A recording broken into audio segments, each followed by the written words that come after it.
Hello everyone, welcome back to our YouTube channel Let's Learn from Home. My name is तनु राय और हम अब आज करेंगे हमारा इग्नू का एमपीएस का जो हमारा राजनीति सिद्धांत है उसका यूनिट 1।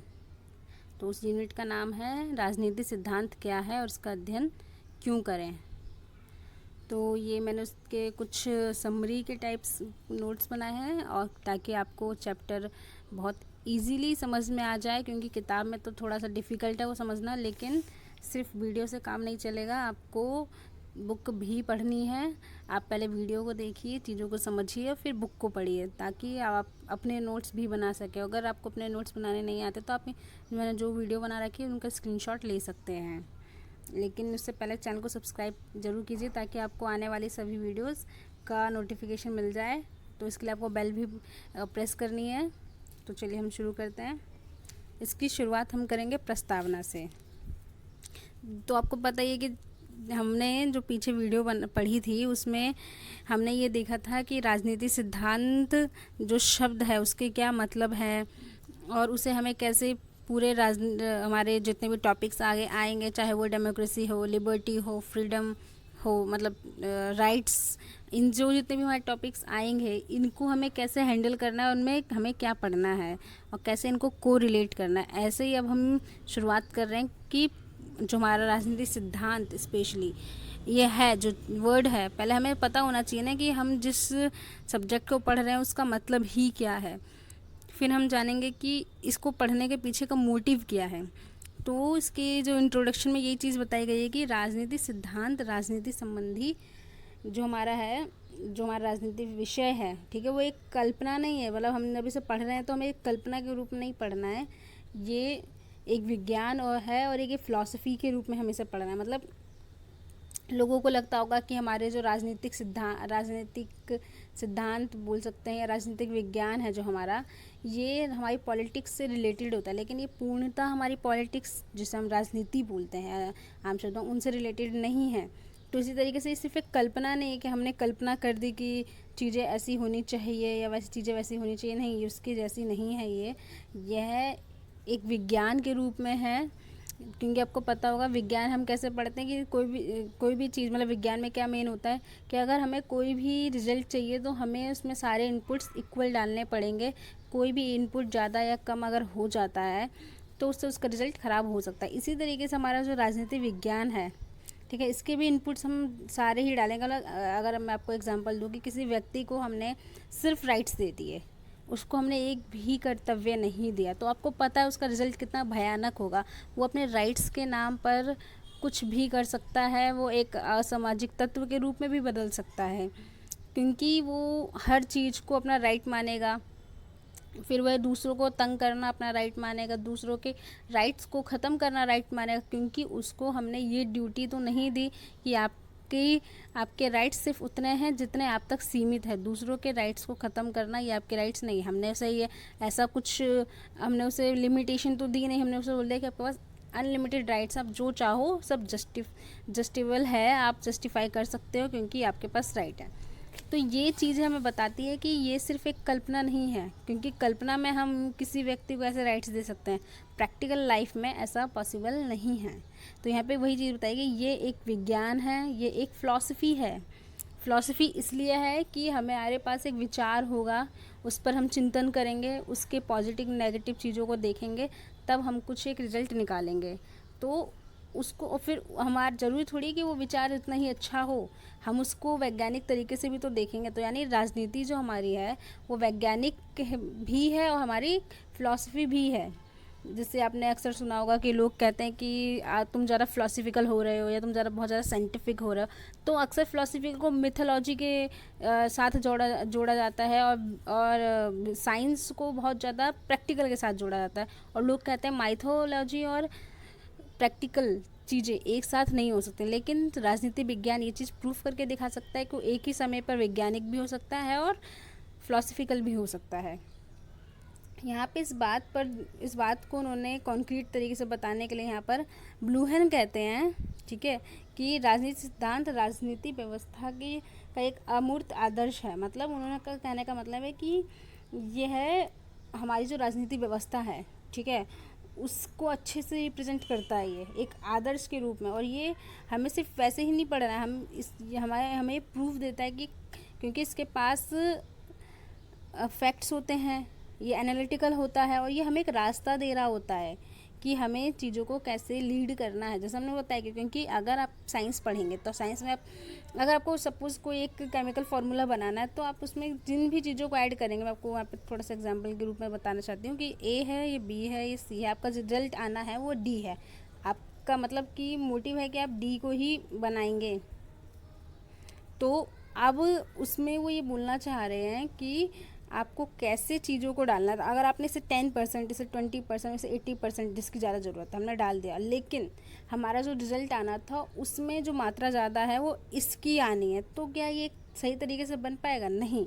तो ऐसे ही उन्होंने बोला कि हमें ये आंकड़े देते हैं, हमें ये एनालाइज करके चीज़ों को देते हैं और हमें एक अच्छा रास्ता बताते हैं। यही है हमारे राजनीति सिद्धांत और हम इसको नकार नहीं सकते हैं क्योंकि ये एक बहुत लंबी प्रक्रिया से होकर गुजरता है। ऐसे इस बात पर जोर देते हुए एंड्रयू हेकर कहते हैं कि यह एक परिकल्पना के रूप में अनासक्त है और निष्पक्ष। मतलब उसका कहने का मतलब है कि जब हम किसी हाइपोथेसिस की बात कर रहे होते हैं तो ये चीज़ों को बहुत अच्छे तरीके से पेश कर रहा होता है, बहुत न्यूट्रल होता है ये जैसे कि मैं आपको अगर यहाँ पे जस्टिस का एग्जांपल दूँ और आप जस्टिस को बोलो कि मेरा राइट है या ये मेरे लिए जस्टिस है कि मैं बहुत तेज़ गाड़ी चलाऊँ, लेकिन आपके उस आपके कार्य से किसी इंसान की दुर्घटना हो जाती है या कोई बड़ा नुकसान हो जाता है या आप ही को कोई चोट पहुंच जाती है, तो क्या ये बात न्यायिक रूप से ठीक है?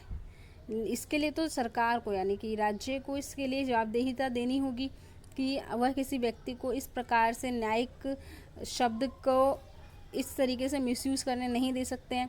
तो यही चीज़ उन्होंने बताई कि ये न्यूट्रल है, ये व्यक्ति हो, राज्य हो, कोई हाइपोथेसिस या कोई भी विचार हो, सबके लिए न्यूट्रल है। अगर जो आंकड़े किसी व्यक्ति के लिए सही हैं तो वो आंकड़े राज्य, समूह या फिर इंडिविजुअल के लिए भी सही होंगे या फिर किसी और विचार के लिए भी उतने ही सही होंगे और हम उसको अपनी ज़रूरत के हिसाब से ही प्रयोग कर सकते हैं। ज़रूरी नहीं है कि अगर आंकड़े हमारे पास हैं और हमारी ज़रूरत नहीं है हम उसको ज़रूरी उसको डालें। उन्होंने इस बात को भी उन्होंने सपोर्ट किया है।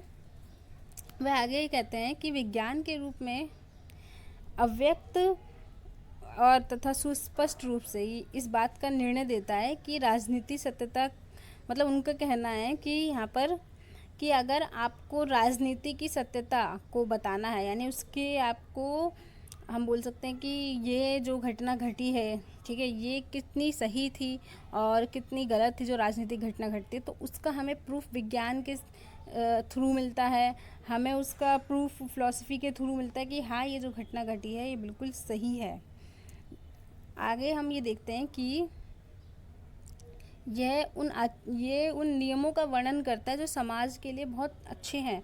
मतलब कि जैसे आपने एक समाज की कल्पना की, हम यहाँ पे प्लेटो का एग्जांपल ले सकते हैं कि प्लेटो ने एक ऐसे समाज की कल्पना की जहाँ पे उसने बोला कि एक आदर्श राज्य होगा, एक आदर्श राजा होगा यानी कि फिलोसफिकल किंग होगा, और उसने एक ऐसे समाज की कल्पना की जहाँ पर माता पिता जैसा कोई कॉन्सेप्ट नहीं होगा। वो साम्यवादी पेरेंटिंग की बात कर रहा होता है, ठीक है, यानी कि वो कम्युनिस्ट पेरेंटिंग की बात कर रहा होता है।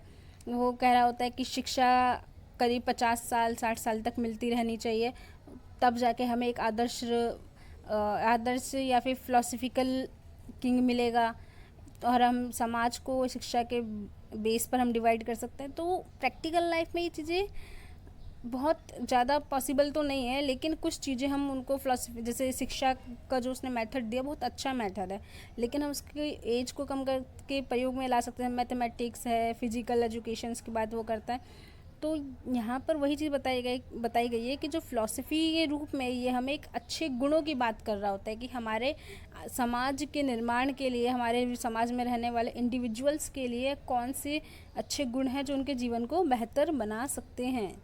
क्योंकि जब हम प्लेटो के बारे में बात कर रहे होते हैं तो प्लेटो भी इन्हीं चीज़ों की बात, प्लेटो का जो मेन मोटिव होता है वो क्या होता है कि एक अच्छा समाज हो, एक उस समाज में रहने वाले व्यक्ति अच्छे हों और उसमें बुराइयां ना हो। तो उसका मेन मोटिव तो यही हुआ कि एक अच्छा समाज हमें चाहिए। इसी प्रकार ये भी वही बात कर रहे हैं कि एक हमें अच्छा समाज होना चाहिए हमारे पास। और आगे है कि जो मतलब आगे इस में बताया गया है कि ये राजनीति सिद्धांत सिर्फ फैंटेसी नहीं है, मतलब एक सिर्फ एक विचार नहीं है।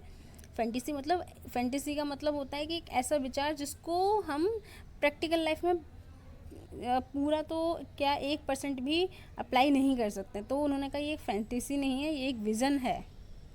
विज़न मतलब ये एक विचार है, ये बहुत अच्छा विचार है और हम अगर इस पे काम किया जाए तो ये प्रैक्टिकल भी हो सकता है। आगे यहाँ पे बोला गया है कि राजनीतिक क्रियाकलाप, राजनीति सिद्धांत सिर्फ राजनीतिक क्रियाकलाप नहीं है, इसमें अध्ययन और विश्लेषण के लिए एक्यूरेसी की ज़रूरत होती है। बिल्कुल सही बात है कि हम राजनीति को सिर्फ एक हम बोल सकते हैं कि अगर हमारे पास कोई घटना आई है और हमें उसका विश्लेषण करना है तो हम सिर्फ उसको एक प्रोजेक्ट की तरह थोड़ी देखेंगे या प्रैक्टिकल की तरह कि हाँ ठीक है ये हमारे पास एक काम आया, हमें उसको रीड आउट करना है और फिर उसका एक रिजल्ट दिखाना। नहीं, हमें उसे रीड आउट करने से पहले हमें उसको एक अच्छे रूप में स्टडी करना पड़ेगा। हम अगर जैसे सपोज अगर आप यहाँ पर बात कर रहे हैं फ्रीडम की या लिबर्टी की, तो लिबर्टी से पहले आपको देखना पड़ेगा कि लिबर्टी के टाइप्स कितने हैं। अगर कोई घटना आई है, अगर किसी बच्चे की शिक्षा, मैं एक छोटा एग्जांपल लेती हूँ जो हमारी प्रैक्टिकल लाइफ में होता है कि किसी बच्चे को आपने रोड पर देखा, वो भिखारी के रूप में है और उसे शिक्षा नहीं मिल रही है, वो हो सकता है कि वो बाल मजदूरी भी उससे करवाई जा रही हो। तो अब आपके मन में बात आएगी कि शिक्षा का अधिकार इस व्यक्ति को प्राप्त है, इस बच्चे को प्राप्त है, वो हमारा फंडामेंटल राइट्स है। बाल मजदूरी से छुटकारा भी फंडामेंटल राइट्स है, ये दोनों ही इसके साथ बुरा हो रहा है। तो यहाँ पे वो कहा जा रहा है कि ये इस घटना का अध्ययन करना पड़ेगा। उस अध्ययन से पहले हमें पता तो होना चाहिए ना कि उस बच्चे का जीवन कैसा रहा है, उसके साथ क्या क्या चीज़ें घट रही हैं कि उन्हें उस बच्चे को इस परिस्थितियों से होकर गुजरना पड़ रहा है और उसे ये काम करना पड़ रहा है। तो हम विश्लेषण करके ही तो बता पाएंगे कि क्या उस बच्चे की स्थितियाँ सही थी या गलत थी। या हो सकता है कि कभी कभी बाल मजदूरी हमें दिखती है लेकिन ज़रूरी नहीं है कि वैसा हो। वो हो सकता है अपने पेरेंट्स की हेल्प कर रहा हो, 1 दिन 2 दिन 1 हफ्ते वो हेल्प कर रहा होगा, लेकिन हमारी नज़र में शायद वो बाल मजदूरी कहलाए। तो ये चीज़ें हम सिर्फ एक कल्पना के रूप में या क्रियाकलाप के रूप में तो प्रयोग नहीं ला सकते ना, हमें इसके लिए एक अच्छा अध्ययन करना पड़ेगा, विश्लेषण करना पड़ेगा। ऐसे ही कहने का उनका भी आगे तात्पर्य है कि ये पूर्ण तरीके से विज्ञानवाद नहीं है, मतलब ये पूरी तरह से वैज्ञानिक नहीं हो सकता है, क्योंकि वैज्ञानिक होने का मतलब है कि ऑब्जेक्टिव हो जाएगा। और मैंने आपको पिछले वीडियोस में बताया था कि राजनीति सिद्धांत कभी भी ऑब्जेक्टिव नहीं हो सकता है, वो बहुत सब्जेक्टिव सब्जेक्ट है। क्योंकि जो सामाजिक विज्ञान की जितनी भी शाखाएं हैं, चाहे वो इतिहास हो, वो इकोनॉमी का सब्जेक्ट हो, या फिर वो राजनीति है या फिलॉसफी है, तो ये जितने भी सब्जेक्ट्स हैं ये ऑब्जेक्टिव नहीं हो सकते हैं, सब्जेक्टिव ही होते हैं ये सब्जेक्ट्स, ये विषय ये सब्जेक्टिव होते हैं। क्योंकि हर व्यक्ति की ज़रूरत, हर व्यक्ति का डिमांड सब अलग होता है। यहाँ पर आप 2+2 4 बना सकते हैं, लेकिन हो सकता है कि एक असल ज़िंदगी में 2+2 4 ना बन सके। आई होप कि आपको चीज़ें समझ में आ रही होंगी। तो यहाँ पे आगे वो बोलते हैं कि हालांकि यह विश्लेषणात्मक और क्रमबद्ध तरीके से राजनीतिक गतिविधियों की जड़ में पहुँचने का प्रयास जरूर करता रहता है, और ये ज़रूरी भी है। क्योंकि अगर हम किसी राजनीतिक घटना को घटते हुए देखते हैं तो हमें उसका विश्लेषण, हमें उसका अध्ययन करना होगा, उसका विश्लेषण करना होगा, और उसकी वो घटना क्यों घटी, हमें उन चीज़ों को समझना पड़ेगा। आप एग्जाम्पल लीजिए कि फर्स्ट वर्ल्ड वॉर के बारे में अगर हम बात करें तो फर्स्ट वर्ल्ड वॉर क्यों हुआ, क्या फर्स्ट वर्ल्ड वॉर टाला जा सकता था, ठीक है। ये चीज़ें हो सकता है फर्स्ट वर्ल्ड वॉर आपने इतिहास के संदर्भ में कभी पढ़ा हो, लेकिन उससे जब हम पॉलिटिकल व्यू से पढ़ेंगे या राजनीतिक सिद्धांतिक व्यू से पढ़ेंगे तब हम चीज़ों को समझेंगे कि शायद इस फर्स्ट वर्ल्ड वॉर टाला जा सकता था या फिर शीत युद्ध भी टाला जा सकता था। लेकिन आपको समझने से पहले जानना होगा कि फर्स्ट वर्ल्ड वॉर का जो कंटेक्स्ट था वो क्या था, इसकी शुरुआत कहाँ से हुई फर्स्ट वर्ल्ड वॉर की। तो इसकी शुरुआत बहुत सारे लोग मानते हैं कि जर्मनी के कारण हुई, लेकिन कुछ लोगों का ऐसा मानना है कि यह फ्रांस में जो घटना घटी, जो फ्रांसीसी क्रांति हुई, वहाँ से फर्स्ट वर्ल्ड वॉर ने एक रास्ता पकड़ लिया, जो फाइनली 1914 में हो गया, और ये हमें फर्स्ट वर्ल्ड वॉर के रूप में देखने को मिलता है। तो लोगों की अलग अलग राय हो सकती है, लेकिन उनका एनालिसिस का तरीका भी अलग हो सकता है, लेकिन जो उनका रिजल्ट है वो रिजल्ट इस बात को तय करेगा कि यह अध्यात्मक मतलब अध्ययन के द्वारा ही किया गया है। ऐसे ही राजनीतिक सिद्धांत को सिर्फ लोग विचारधारा के रूप में पढ़ के ख़त्म करते हैं, लेकिन यहाँ पे बताया गया कि ये सिर्फ विचारधारा नहीं है, ये व्यवस्था है, ये एक राजनीतिक व्यवस्था है, और जिसका मोटिव है या जिसका काम है कि चीज़ों को वो सही तरीके से करे, और अगर वो चीज़ें सही नहीं होती तो वो दूसरों की निंदा भी करता है। जैसे आपने पता ही है कि हम जब कोई भी आंसर राइटिंग करते हैं तो हमें उसमें लास्ट में एक क्रिटिसिज्म देना पड़ता है। तो ये चीज़ें हमें बता रही हैं कि हमें अगर ज़रूरत है किसी चीज़ को ट्रैक पर लाने की तो उसकी निंदा करना भी ज़रूरी है। जैसे आपने राजनीति में देखा होगा कि अपोजिशन जो ग्रुप होते हैं, ठीक है, उनका काम होता है कि चीज़ों को पुश करें।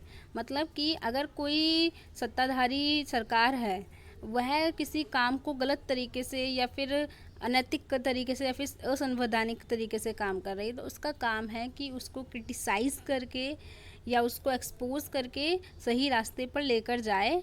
तो ये तरीका होता है कि हम राजनीति को सिर्फ सिद्धांत या विचारधारा नहीं मान सकते हैं, ये एक व्यवस्था भी है, ये एक कैलकुलेटिव व्यवस्था है। आप इसको सिर्फ एक विचारधारा के रूप में मान कर ख़त्म कर दें, ऐसा नहीं होता है। आगे यहाँ पे बताया गया कि एक सामाजिक व्यवस्था को बेहतर बनाने का तरीका है।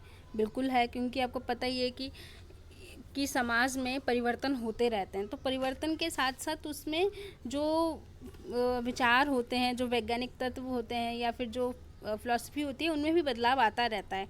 कभी कभी ये एक साथ बदल जाते हैं, मतलब कि एक समाज से दूसरे समाज में जब बदलाव आता है तो हम उसमें वो बदलाव देखते हैं, या फिर कभी कभी धीरे धीरे। जैसे मैं आपको एक एग्जांपल दूं अगर भारतीय समाज का, तो हम इसको सती प्रथा के टाइम पे, राजा राम मोहन के टाइम पे हम ये चीज़ें देख सकते हैं कि उससे पहले मतलब उन्होंने कितने प्रयास के बाद सती प्रथा को ख़त्म करवाया। तो उससे पहले समाज में जो सती प्रथा जैसी व्यवस्था थी, उसे उसकी जो फिलॉसफी थी या जो उसकी माइथोलॉजी थी वो बहुत स्ट्रॉन्ग थी। लोग उसे छोड़ना नहीं चाह रहे थे, लोग उस चीज़ को ख़त्म नहीं करना चाहते थे, उसे वो भगवान के साथ जोड़ के देख लिया करते थे, उसे पाप पुण्य के साथ जोड़ के देख लिया करते थे।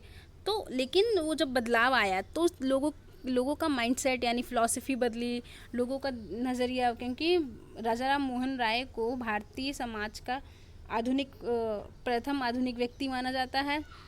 तो उनके साथ वह वैज्ञानिकता की चीज़ों को उन्होंने बताया कि सती प्रथा, क्योंकि वैज्ञानिक का मतलब यहाँ पे अधिकार के बारे में बात की जा रही है, तो कहते हैं कि अधिकार सिर्फ एक पुरुष को नहीं, महिलाओं को भी मिलना चाहिए। तो ये चीज़ें हमें बताती हैं कि ये ज़रूरी नहीं है परिवर्तन धीरे धीरे आए, कभी कभी परिवर्तन जल्दी यानी बहुत ज़्यादा आ सकता है। जैसे रेडिकल लोगों का मानना है परिवर्तन एकदम से आ सकता है या एकदम से ही लाना चाहिए। आगे उनका कहने का मतलब ये है कि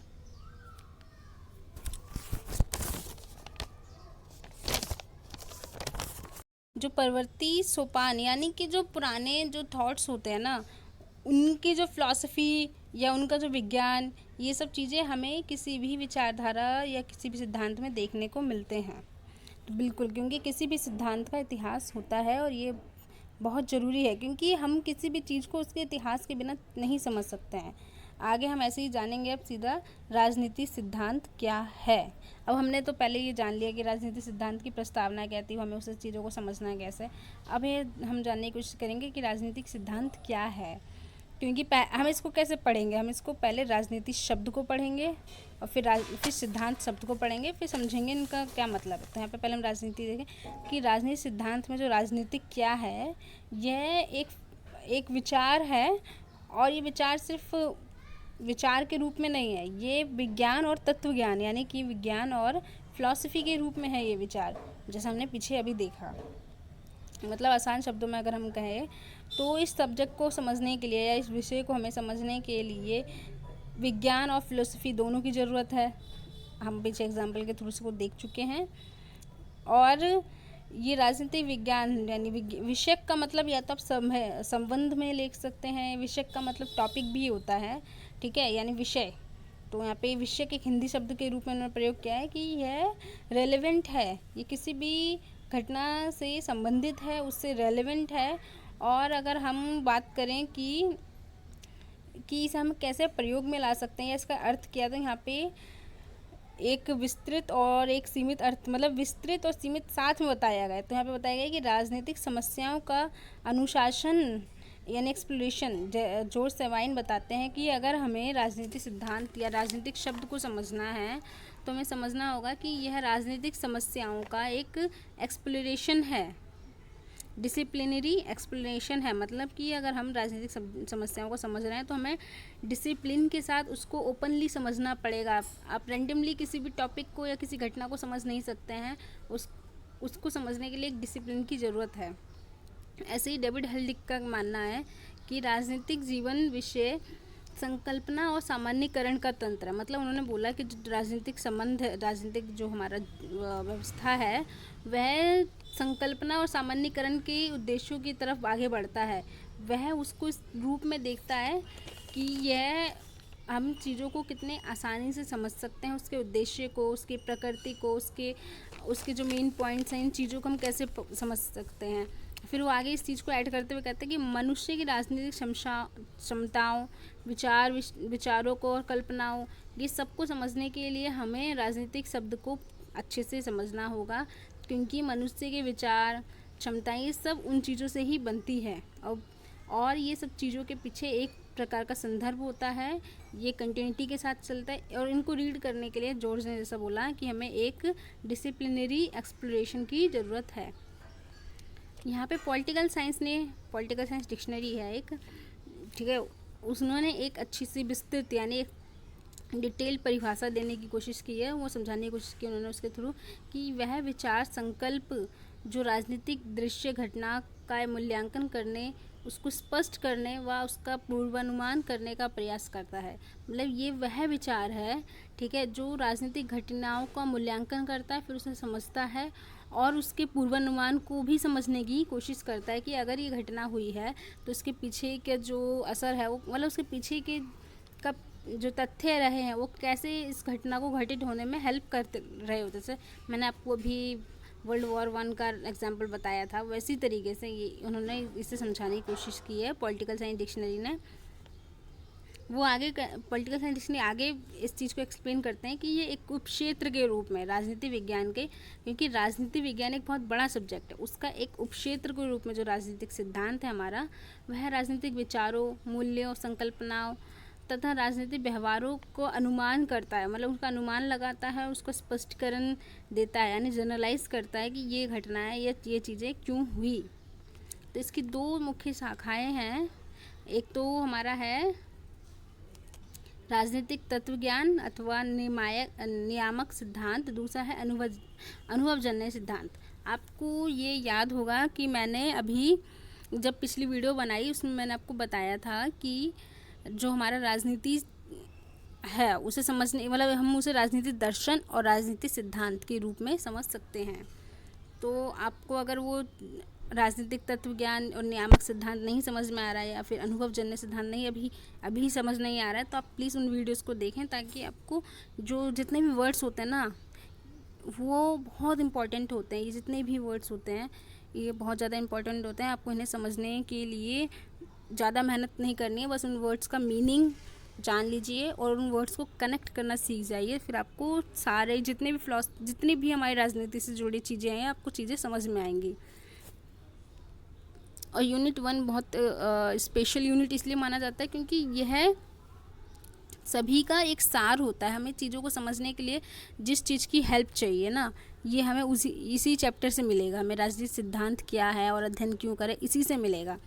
तो यहाँ पे आगे है कि राजनीतिक तत्व ज्ञान, मतलब जो हमारा पहला है नियामक सिद्धांत के रूप में, कि ये हमें मूल्य विश्लेषण और इतिहास और कल्पना के महत्व के बारे में बताता है। मतलब कि हमारा जो नियामक सिद्धांत के रूप में राजनीति है,